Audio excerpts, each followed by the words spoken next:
Pero ngayon kasi di na pwedeng buksan yung parcel sa harap ng delivery boy, di ba?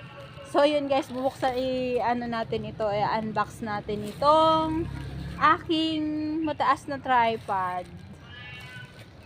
So ito. Takot talaga ako mag-order sa ganyan guys. Saka alam nyo, ayaw ko din makisama doon sa mga sa pambansang outfit ng mga taga-receive ng parcel. Alam mo yung towel na outfit. So ito guys, tingnan natin.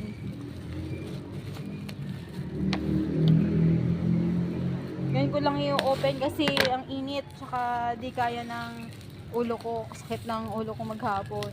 So sabi ko mamaya na lang na mamaya hapon na lang sabi ko i-unboxing. Marami akong puputukin. Ayan oh.